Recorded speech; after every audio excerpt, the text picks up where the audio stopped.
नमस्कार मित्रों, मैं हूं आचार्य हरि सिंह शास्त्री और आप देख रहे हैं शिक्षा सनातनी। मित्रों, आज हमें समास के अगले टॉपिक में क्या पढ़ रहे हैं? समास के भेद। समास के भेद पढ़ने से पहले हमने समास शब्द की उत्पत्ति बताई थी। समास, जो समास शब्द है इसकी उत्पत्ति बताई थी। क्या बताई थी? सम उपसर्ग पूर्वक अस धातु और गए प्रत्यय। समय उपसर्ग पूर्वक अस धातु और गह्य प्रत्यय, ये बताए थे हमने। इसे क्या बनाया था? समास। अस धातु जो होती है वो क्षेपणे अर्थ में होती है और क्षेपणे का अर्थ होता है फेंकना। गह्य प्रत्यय है वो भाव अर्थ में प्रयुक्त की जाती है। और जो समास शब्द है उसकी परिभाषा थी सम सनम समास। समय शनम समास, समय सनम समास है। यानी कि समय आसे और लुट प्रत्यय से जो बना था क्या? समशनम। संक्षेपणार्थ में किया, यानी अनेक पदों को एक पद में होना ही क्या कहलाता है? समास कहलाता है। यानी कि बहुत से पद हैं या अनेक पदों को एक साथ मिला करके एक पद का निर्माण किया जाता है, वही क्या कहलाता है? समास कहलाता है। समास युक्त जो शब्द होते हैं वो सामासिक पद कहलाते हैं। समास सुबंत होते हैं, ये तिगंते नहीं होते हैं। सामासिक पदों के मध्य में विभक्तियों का प्रयोग किया जाता है। जो समास से युक्त शब्द बनाते हैं उनके बीच में हम विभक्तियों का प्रयोग किए जाते हैं। और सामान्यतः समास का विखंडन जो किया जाता है वो विग्रह कहलाता है। और विग्रह दो प्रकार के थे। कौन कौन से हैं? एक तो है लौकिक विग्रह और नंबर दूसरा है अलौकिक विग्रह।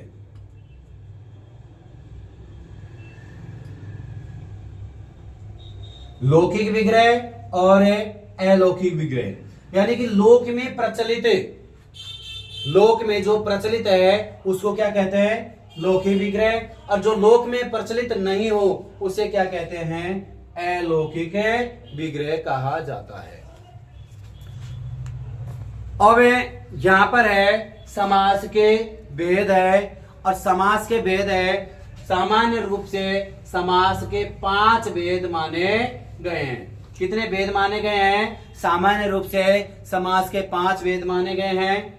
और लघु सिद्धांत कौमुदी में वरदराजाचार्य ने यहां पर 5 भेद माने हैं। और भट्टोजी दीक्षित ने यहां पर कितने भेद माने थे? 4 माने थे। क्योंकि जो केवल समास है इसको इन्होंने ये नहीं माना था। और जो वरदराजाचार्य जी थे इन्होंने केवल समास को माना था। इसलिए यहां पर केवल कितने समास हो गए? 5। तो परीक्षा में पूछ लिया जाता है समास कतिधा भवन्ति, तो अपन को क्या करना है? समास पंचधा भवन्ति। अब यहां पर है नंबर 1 पर कौन सा है? केवल समास। नंबर 1 पर कौन सा है? केवल समास। केवल समास है। और नंबर दूसरा पर है अव्ययभाव समास। नंबर 2 पर कौन सा होगा? अव्ययी भाव समास। नंबर 2 पर कौन सा हो गया? अव्यय भाव समास। और नंबर 3 पर कौन सा है? तत्पुरुष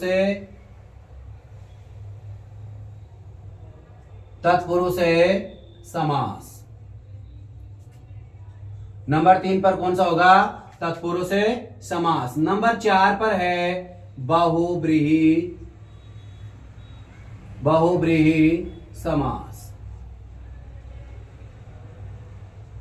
और नंबर 5 पर था कौन सा है? द्वंद्व समास।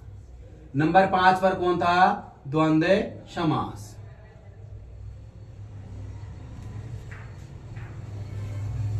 नंबर 1 पर था अव्ययभाव समास।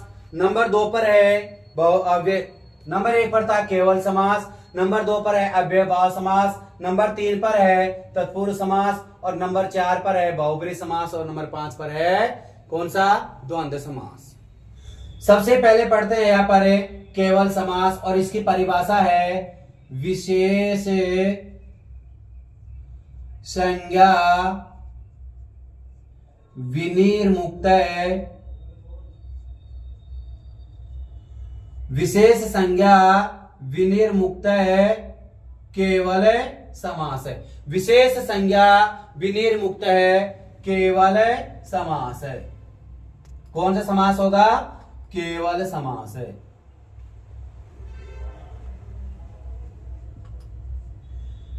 विशेष संज्ञा विनिर्मुक्त है केवल समास, यानी कि अव्यय भाव आदि विशेष संज्ञाओं से रहित समास कौन सा समास कहलाता है? केवल समास कहलाता है।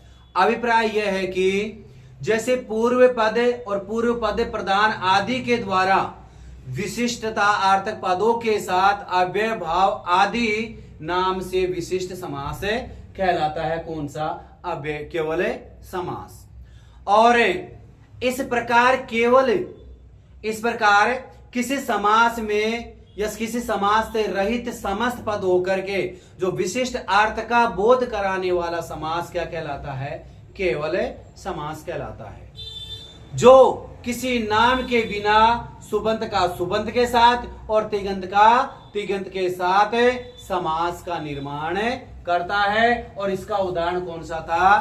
भूतपूर्व। उदाहरण कौन सा था? भूतपूर्व। अब नंबर 2 पर है कौन सा? अव्ययभाव समास। अव्ययभाव समास की परिभाषा थी, अव्ययभाव समास की परिभाषा है पूर्व पद पदार्थ प्रधानो, पूर्व पद पदार्थ प्रधान, यानी पूर्व पद के अर्थ की प्रधानता कौन सा कहलाता है? अव्ययी भाव समास। पूर्व पद पदार्थ प्रधान है अव्यय भाव समास है, यानी कि जिस समास में पूर्व पद के अर्थ की प्रधानता होती है वो समास कौन सा कहलाता है? अव्यय भाव समास। इसमें पहला पद होता है जो अव्यय क्या होगा? या तो अव्यय होगा या उपसर्ग होगा या फिर कौन सा होगा? निपात। कौन सा होगा? निपात होगा। यानी कि जिस समास में पूर्व पद के अर्थ की प्रधानता होती है वह समास कौन सा कहलाता है? अव्यय भाव समास कहलाता है। इसमें पूर्व पद के अर्थ की प्रधानता होगी तो पहले क्या होगा? जैसे अव्यय आएगा, उपसर्ग आएगा या फिर क्या आएगा? निपात आएगा। अगला समास है तत्पुरुष समास। और तत्पुरुष समास की परिभाषा क्या थी? जिस समास में क्या हो? उत्तर पद, यानी उत्तर पद पदार्थ प्रधान है तत्पुरुष समास है, यानी कि जिस समास में उत्तर पद के अर्थ की प्रधानता होती है वह समास कौन सा समास कहलाता है? तत्पुरुष समास कहलाता है। अब यहां पर तत्पुरुष जो समास होता है वो 2 प्रकार का होता है। नंबर 1 पर है व्यधिकरण तत्पुरुष समास। नंबर 1 पर कौन सा होगा? व्यधिकरण तत्पुरुष समास। और नंबर 2 पर है, नंबर 2 पर क्या होगा? समानाधिकरण तत्पुरुष समास। यानी कि नंबर 1 पर तो है व्यधिकरण तत्पुरुष समास और नंबर 2 पर है कौन सा? समानाधिकरण तत्पुरुष समास। अब जो नंबर 1 पर तत्पुरुष व्यधिकरण तत्पुरुष समास है इस समास में क्या होता है कि दोनों विभक्तियां अलग अलग होती है, यानी कि जो विभक्तियां होती है वो अलग अलग होती है, और ये 6 प्रकार का होता है। ये कितने प्रकार का होता है? ये 6 प्रकार का होता है। कैसे होता है? नंबर 1 पर है द्वितीय तत्पुरुष समास। नंबर 1 पर कौन सा होगा? द्वितीय तत्पुरुष समास। नंबर 2 पर है तृतीय तत्पुरुष समास। तृतीय तत्पुरुष समास। नंबर 3 पर है चतुर्थी तत्पुरुष समास। नंबर 4 पर होगा पंचमी तत्पुरुष समास। नंबर 4 पर क्या होगा? पंचमी तत्पुरुष समास। उसके बाद में है नंबर 5 पर है षष्ठी तत्पुरुष समास, और नंबर 6 पर क्या होगा? सप्तमी तत्पुरुष समास। नंबर 1 पर कौन सा हो गया? द्वितीय तत्पुरुष समास। नंबर 2 पर है तृतीय तत्पुरुष समास। नंबर 4 पर चतुर्थी। नंबर 5 पर नंबर 4 पर हो गया पंचमी। नंबर 5 पर है षष्ठी, और नंबर 7 पर कौन सा होगा? सप्तमी तत्पुरुष समास है। अब उसके बाद में है समानाधिकरण तत्पुरुष समास। यहां पर समानाधिकरण तत्पुरुष समास में क्या होगा कि इस समास में दोनों विभक्तियां होती है, जो दोनों पद होते हैं वो समान होते हैं। और इसमें नंबर 1 पर कौन सा समास होगा? नंबर 1 पर है कर्मधारय समास। नंबर 1 पर कौन सा समास होगा? कर्मधारय समास। नंबर 1 पर कौन सा होगा? कर्मधारय समास। और कर्मधारय समास का भेद है द्विगु समास। नंबर कौन सा होगा? द्विगु समास। और कर्मधारय समास की परिभाषा है विशेष विशेषण पूर्व पद। क्या होगी? विशेष विशेषण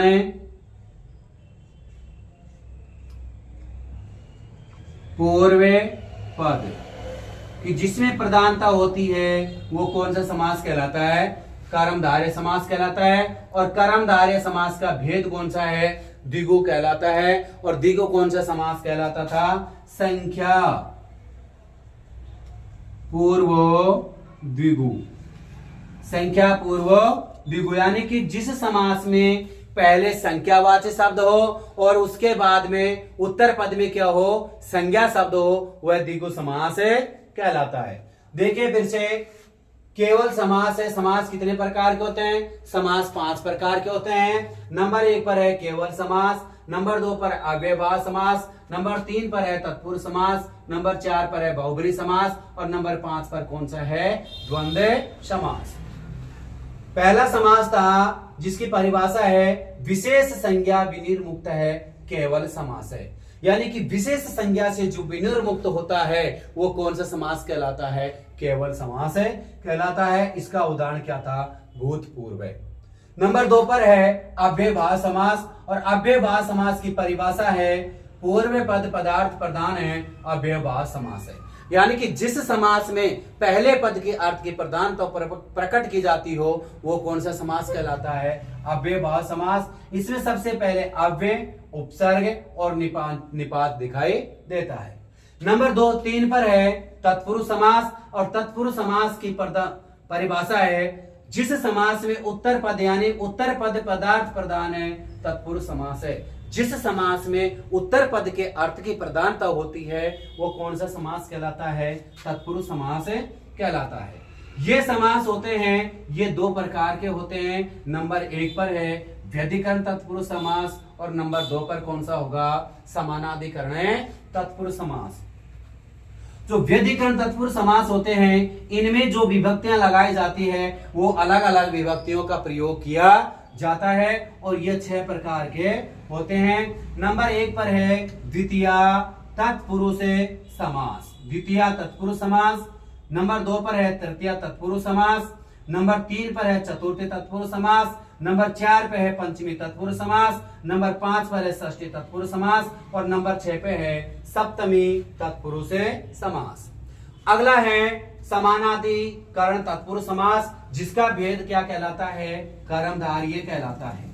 जिसमें पहला क्या होता है, इसमें दोनों विभक्तियां होती है वो समान होती है, यानी कि पूर्व पद और उत्तर पद दोनों समान विभक्तियों के होते हैं।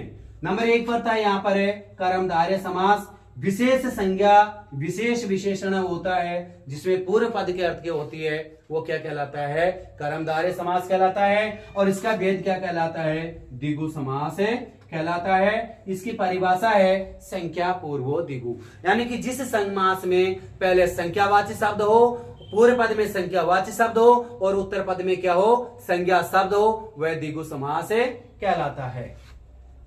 इसके बाद में है बहुब्रीहि समास। कौन सा समास आएगा?